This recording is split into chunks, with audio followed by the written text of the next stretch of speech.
Hello, good morning, good evening internet. Meron nagtag sa akin sa Facebook, sabi niya panoorin ko raw yung isang review ng Jetour T2 sa YouTube kung saan ang title nito, The Problem with Jetour T2, tapos meron siyang thumbnail na The Worst of Jetour. So, very catchy yung thumbnail kaya nakikurious ako, pinanood ko. So, dun sa video, hindi siya actually review, more like complain about dun sa main issue niya dun is yung nag-overheat yung gearbox dahil dun sa terrain na pinuntahan niya. Yung terrain is actually not that technical, hindi ganun ka tarik, pero may mga batuhan dun na hindi ka pwedeng mag-speed up, otherwise baka mabaklasan ka ng bumper or masabugan ka ng gulong. Okay, unang-una, yung Jetour T2 kasi is mababa yung clearance, tapos meron siyang independent axle. So, hindi siya kagaya ng mga ina-expect niya siguro ng mga such like yung mga Jeep or FJ na gano'n, na may mga matataas na clearance. So, unfortunately, hindi siya gano'n. Kaya tinawag siyang T2 Luxury or Terrain. Pero it doesn't mean na Terrain is you can go ahead and, do such stuff. Pero, disappoint nga si Sir doon kasi nga nag-overheat, hindi makaahon. So, siguro inisip ni Sir na mayroong problema. Pero sa akin, as per my experience, I have my T2 for more than 7 months now. Nagamit ko na rin to sa off-road, like sa desert, and then long travel, 20 hours, 25 hours, straight drive. So, wala pa akong complain about dun sa Jetour ko. But then, balik tayo. Yung sa video is hindi niya na-justify masyado yung sa T2, no? Kasi hindi nga siya review, more on complain dun sa gear. Okay? Pag sinabi mo kasing review, papakita mo dun yung magagandang side ng sasakyan, tsaka yung bad side. So, ganun ang review. Ito, more on complain. So, ang main issue dito is hindi nga makaakyat at nag-overheat. Inulit ko lang ulit. Nag-comment ako kay Sir at tinanong ko sa kanya kung ano ba yung gear na ginamit niya. So sabi niya sinubukan niya ng manual, sinubukan niya na ang automatic. So doon pa lang, malaman mo na siguro or na hindi pa masyadong experience si Sir, ano? Kasi doon sa video, nag-hesitant pa rin din siya sa ginagawa niya. But then, sa mga ganyang terrain, Sir, kailangan naka-manual ka dyan. Okay? Manual para you take control of your engine. So, ganyan sa mga medyo advanced na mag-off-road. Parang sa mga ginagawa namin sa desert. So, we never use automatic. And then sa Jetour, meron kaming mga ini-engage doon na proper settings para continuous yung power ng sasakyan. Unlike sa ibang brand, meron din yan mga kill switch, mga ganyan. So, doon yun mapiprevent yung pagpasok ng mga safety features. Kasi yung mga safety features na yan, kailangan patayin. Okay? Para kapag nakasense sila ng mga hindi magandang uneven surface, mga ganyan, so yan, pinapatay nila yung power. So, which is ayaw natin yun sa sasakyan.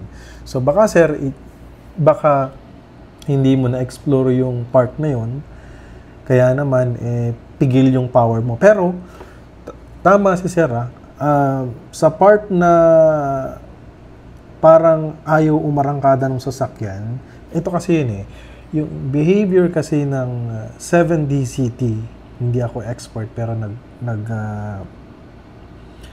nag-explore ako, nag-research ako, nagtanong din ako sa mga expert, and even dealer, tinanong ko sila, sabi ko, bakit ganon yung 7DCT? Sa 0 to 10 kilometer, meron siyang shaky. Parang may vibration kapag tinapakan mo yung gas. So, na-worried ako nung unang bili ko.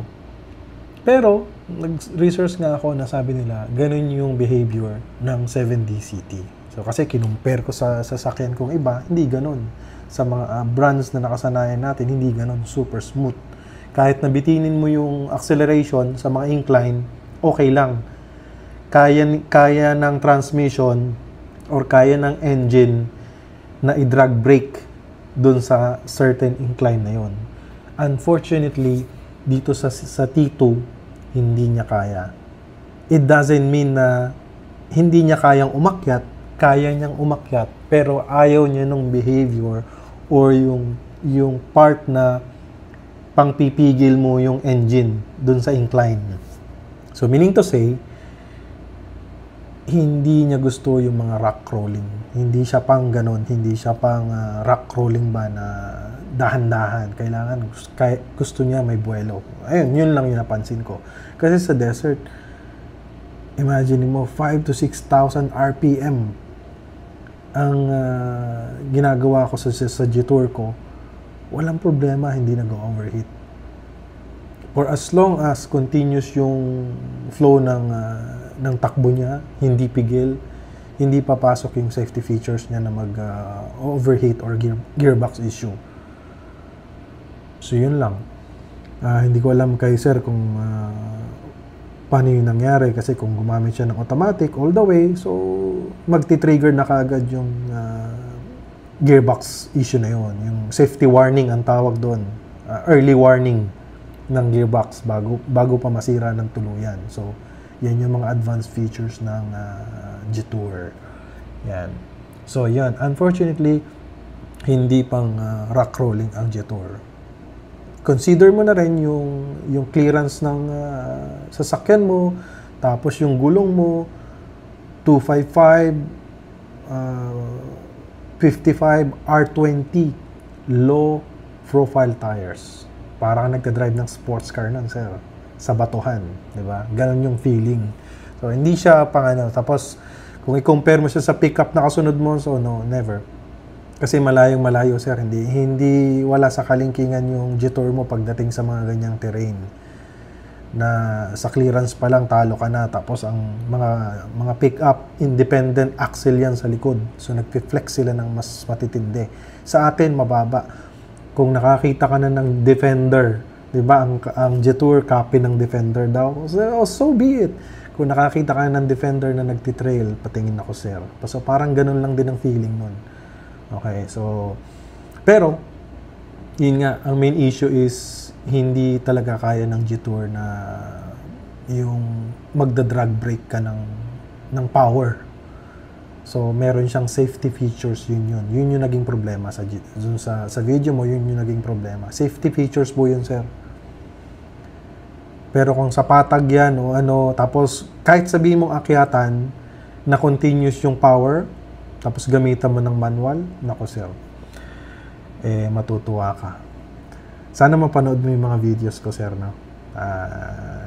Binawalwal natin yung Jetour. Stock po yun, ha? Wala akong nilagay doon kahit ano. So, yun lang.